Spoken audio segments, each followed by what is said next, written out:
ମାନେ ଆଜି ଆମେ ଆମ ସପ୍ତମ ଶ୍ରେଣୀ ନୂଆ ବହି ବିଜ୍ଞାନର ଆମ ଚତୁଃପାର୍ଶ୍ୱରେ ରାସାୟନିକ ପରିବର୍ତ୍ତନର ଅଭ୍ୟାସ ପ୍ରଶ୍ନପତ୍ର କରିବା। ତାହେଲେ 1 ନମ୍ବର ପିଲାମାନେ ଆମକୁ ଦେଇଛି ନିମ୍ନ ଉକ୍ତି ଗୁଡ଼ିକ ମଧ୍ୟରୁ କେଉଁ ଗୁଡ଼ିକ ଏକ ଭୌତିକ ପରିବର୍ତ୍ତନର ଲକ୍ଷଣ ଅଟନ୍ତି। ତାହେଲେ ପିଲାମାନେ ଆମର ଭୌତିକ ପରିବର୍ତ୍ତନର ଲକ୍ଷଣ କୋଉରା? ଆମର ପଦାର୍ଥ ଅବସ୍ଥାରେ ପରିବର୍ତ୍ତନ ହୋଇପାରେ କିମ୍ବା ନ ହୋଇପାରେ, এইটা ଭୌତିକ ପରିବର୍ତ୍ତନର ଏକ ଲକ୍ଷଣ। ଆଉ କୋଉଟା? କୌଣସି ନୂତନ ପଦାର୍ଥ ସୃଷ୍ଟି ହୁଏ ନାହିଁ। ରାସାୟନିକ ପରିବର୍ତ୍ତନରେ ନୂତନ ପଦାର୍ଥ ସୃଷ୍ଟି ହୁଏ, ଭୌତିକ ପରିବର୍ତ୍ତନରେ ନୂତନ ପଦାର୍ଥ ସୃଷ୍ଟି ହୁଏ ନାହିଁ। ତାହେଲେ ଆଇ ଓ ଟ୍ରିପଲ ଆଇ ହେଉଛି ଠିକ୍ ଉତ୍ତର। 2 ନମ୍ବର ପ୍ରଶ୍ନ, ନିମ୍ନରେ ଦିଆଯାଇଥିବା କେଉଁ ପରିବର୍ତ୍ତନ ଗୁଡ଼ିକ ପ୍ରତ୍ୟାବର୍ତ୍ତୀ ହୋଇପାରିବ ଓ କେଉଁ ଗୁଡ଼ିକ ହୋଇପାରିବ ନାହିଁ ଅନୁମାନ କର। ଯଦି ତୁମେ ନିଶ୍ଚିତ ନୁହେଁ ତେବେ ତଳେ ତାହା ଲେଖିପାରିବ। ଏସବୁ ସମ୍ବନ୍ଧରେ ତୁମେ ହେଲା। ତାହେଲେ ଏଇଟାକୁ କେଉଁତକ ଭୌତିକ ପରିବର୍ତ୍ତନ, କେଉଁତକ ପ୍ରତ୍ୟାବର୍ତ୍ତୀ, କେଉଁତକ ଅପ୍ରତ୍ୟାବର୍ତ୍ତୀ।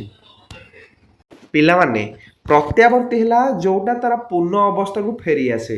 ଆଉ ଯେଉଁଟାକୁ ପୂର୍ଣ୍ଣ ଅବସ୍ଥାକୁ ମନେକର ଜଳକୁ ଆମେ ବରଫ କରିବା, ବରଫଟା ପୁଣି ଜଳକୁ ଆସିବ ହେରି, ତାହେଲେ ସିଏ ହେଉଛି ପ୍ରତ୍ୟାବର୍ତ୍ତୀ।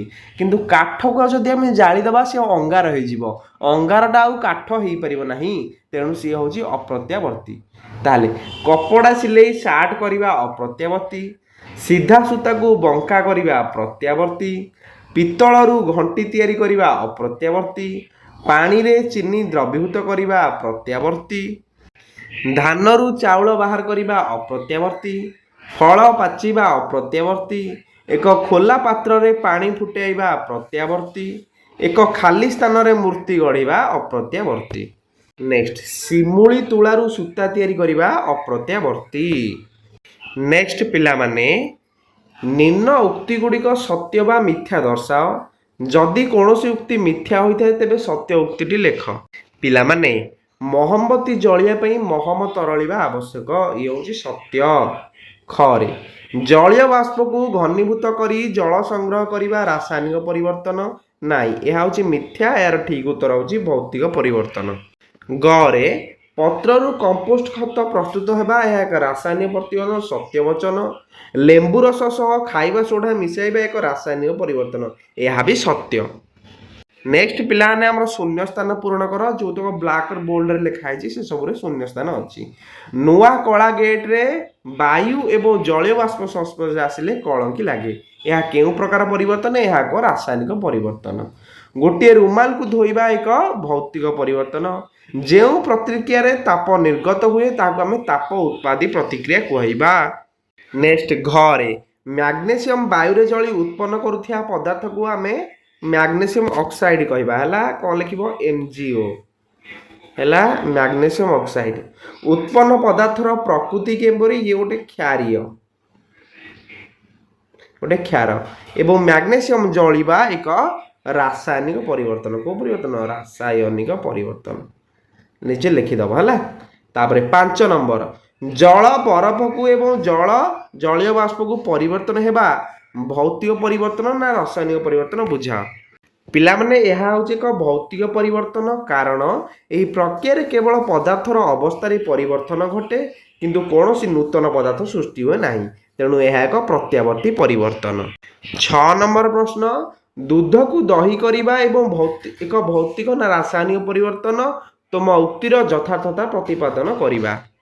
ପିଲାମାନେ ଏହା ହେଉଛି ଏକ ରାସାୟନିକ ପରିବର୍ତ୍ତନ, କାରଣ ଏଠାରେ କ୍ଷୀରର ରାସାୟନିକ ଗଠନ ବଦଳି ଯାଇ ଏକ ସମ୍ପୂର୍ଣ୍ଣ ନୂଆ ପଦାର୍ଥ ଦହି ସୃଷ୍ଟି ହୁଏ, ଯାହାର ସ୍ୱାଦ ଓ ଧର୍ମ କ୍ଷୀରଠାରୁ ଅଲଗା। ଏହା ଏକ ଅପ୍ରତ୍ୟାବର୍ତ୍ତୀ ପରିବର୍ତ୍ତନ, ଅର୍ଥାତ୍ ଦହିରୁ ଆଉ କ୍ଷୀର ତିଆରି କରାଯାଇପାରିବ ନାହିଁ। ନେକ୍ସଟ 7 ନମ୍ବର, ପ୍ରାକୃତିକ କାରକ ପବନ, ବର୍ଷା ଇତ୍ୟାଦି ଶିଳାରୁ ମୃତ୍ତିକା କରିବାରେ ସାହାଯ୍ୟ କରନ୍ତି। ଏହି ପରିବର୍ତ୍ତନ ଭୌତିକ ନା ରାସାୟନିକ ଏବଂ କାହିଁକି?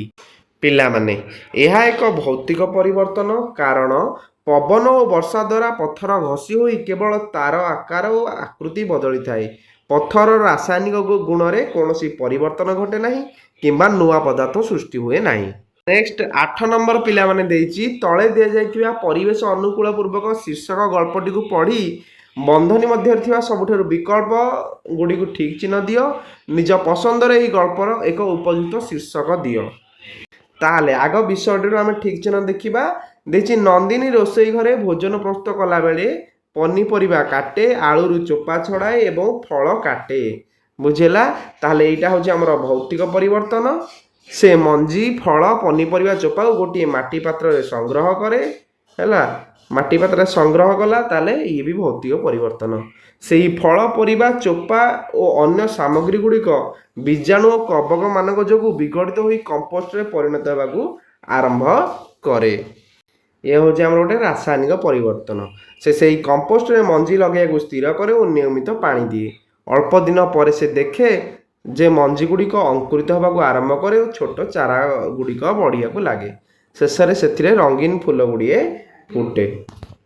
ତାହେଲେ ଶୀର୍ଷକ ଲେଖିବା। ଚିତ୍ରରେ ଥିବା ବିଭିନ୍ନ ପରିବେଶ ସ୍ଥିତି ମଧ୍ୟରୁ ଯେଉଁଠାରେ ଗଛଲତା ଅଧିକ ଥାଏ ଏବଂ ପ୍ରଦୂଷଣ କମ୍ ଥାଏ ତାହାକୁ ଶ୍ରେଷ୍ଠ ବୋଲି ବାଛନ୍ତୁ। ଏହାର କାରଣ ହେଉଛି ଗଛ ବାୟୁମଣ୍ଡଳକୁ ସଫା ରଖେ ଏବଂ ପ୍ରାକୃତିକ ସନ୍ତୁଳନ ରକ୍ଷା କରେ। 9 ନମ୍ବର ପ୍ରଶ୍ନ ପିଲାମାନେ, ଏଠାରେ କେତେକ ପରିବର୍ତ୍ତନ ଦିଆଯାଇଛି। ଭୌତିକ ପରିବର୍ତ୍ତନ ଗୁଡ଼ିକୁ ଆମେ କ ଚିହ୍ନିତ, ରାସାୟନିକ ଖ ଚିହ୍ନିତ ଏବଂ ଉଭୟ ଭୌତିକ ଓ ରାସାୟନିକ ଆମେ ଗରେ ଲେଖିବା। ତାହେଲେ ପିଲାମାନେ ପ୍ରଥମେ କରେ ଭୌତିକ ପରିବର୍ତ୍ତନ ଲେଖିବ କାଗଜ ଚିରିବା, ବରଫ ତରଳିବା ଏବଂ ସୋରିଷ ବାଟିବା।